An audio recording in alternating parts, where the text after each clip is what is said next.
It's time to play the music. It's time to light the lights. It's time to geek out over Muppets.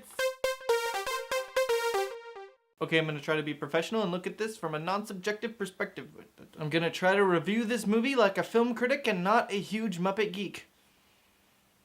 I am one. Muppets Most Wanted is somewhat of a sequel to The Muppets, which came out in 2010. I say somewhat because this is technically the 8th Muppet movie to come out, but who's counting? But it's okay because they acknowledge that fact in the opening song. But this is the first Muppet movie to actually carry over from the last Muppet movie. In fact, the first song in the movie is about how they're going to do a sequel. And gosh darn it, it's actually pretty funny and clever. That's something that the Muppets have always been good at, and it's really prominent nowadays with the self-referential and the self-deprecating humor. My hair is long. So Kermit and the gang decide to hit the road for a world tour. And they are pushed to do this by their new manager, Dominique Bad Guy, played by Ricky Gervais. But really, there's secrets going on behind this. You see, Dominique Bad Guy is not such a good guy. Wait a minute. You see, there is a famous criminal frog who looks just like Kermit named Constantine. Weird name choice. So Kermit is switched out for the fake Kermit who is really Constantine, and Kermit is sent to prison, or a gulag. He is looked after by the main prison guard played by Tina Fey doing an outrageous Russian accent. Ricky Gervais and Tina Fey are both fairly good in this. I kind of was hoping for a little bit more from them, but I guess I can't be too sad because after all, this movie is more Muppet-centric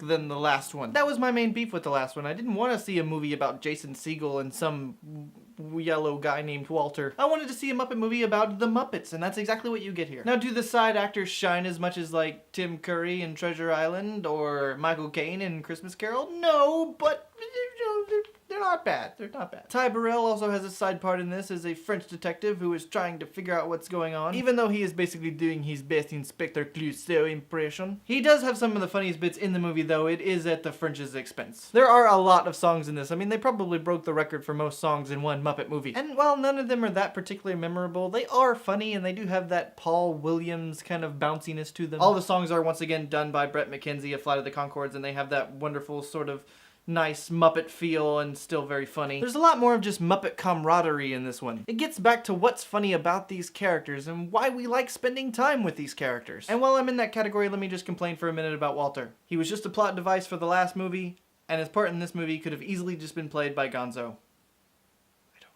Sure, you've probably seen the plot a dozen other times in many, many sitcoms, but the plot isn't the point here. You come to see the Muppets do their Muppety thing. I thought this movie was way funnier than I expected it to be, and for me that made up for some of the areas where the movie was lacking. So if you're someone who was in love with the last Muppet movie, you may not like this one quite as much. But if you had problems with the last one, this one might be better suited to you like it was for me. So I'm gonna give it a B. I had a good time despite my obsessive Muppet fanboy nitpicking. So if I can really like this movie, surely you can.